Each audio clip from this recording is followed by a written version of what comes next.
Saudara-saudaraku sebangsa dan setanah air, yang pada intinya adalah saya menghimbau kepada seluruh lapisan masyarakat bahwasanya syukuri dan nikmati pesta pemilu ini, turut mensukseskan pemilu ini tanpa harus menimbulkan suasana huru-hara, tanpa harus ada korban dalam pelaksanaan pemilu ini.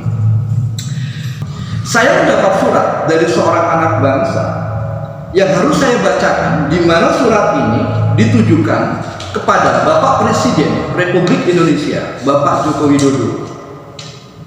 Mohon perhatian kepada seluruh rakyat Indonesia untuk menyimak baik-baik surat dari anak bangsa yang ditujukan kepada Presiden Republik Indonesia.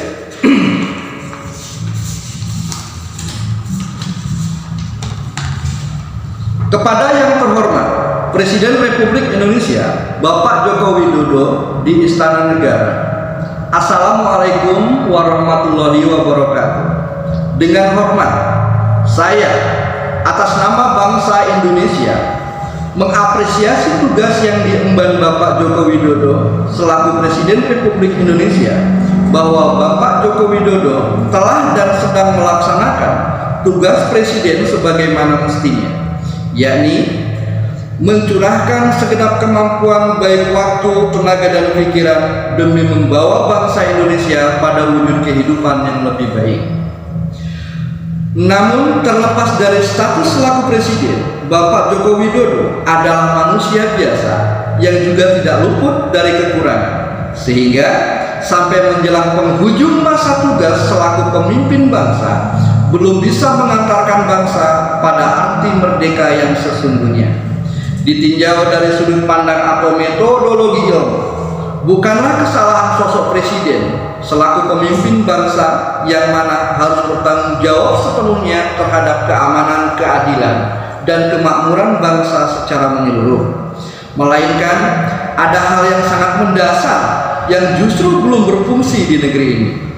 Dengan menoleh masa lalu bahwa Bapak Proklamator kita, Bung Karno, telah berhasil mengantarkan bangsa untuk sampai pada pintu gerbang kemerdekaan. Namun hingga saat ini, meskipun telah melalui beberapa kali kepemimpinan, belum juga sampai pada wujud kemerdekaan yang sesungguhnya, yakni satu wujud kehidupan yang aman, tentram, adil, sejahtera secara menyeluruh. Dengan belum terwujudnya cita-cita bangsa, maka seiring waktu berjalan akan melahirkan rasa tidak percaya pada seluruh rakyat Indonesia atas kebenaran sistem dan teori tata negara.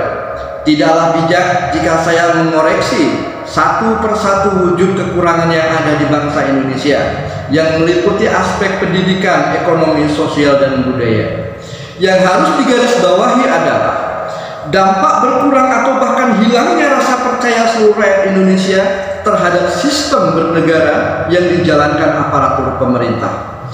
Sedangkan kita menyadari bahwa kekuatan terbesar suatu negara terletak pada rakyatnya.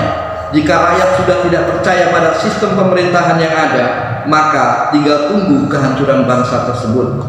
Adapun hal penting yang dimaksud adalah segala yang terkait dengan garis rumusan dasar dalam kurung Garuda, yakni Pancasila sebagai ideologi bangsa dan Undang-Undang 45 sebagai landasan bernegara.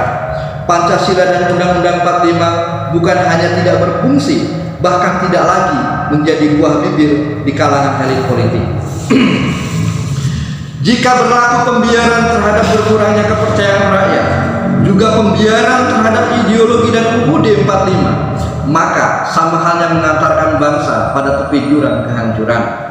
Dengan situasi bangsa Indonesia saat ini, sebagaimana yang telah saya sampaikan, setelah saya gambarkan, maka sangat perlu adanya solusi penyelamatan bangsa.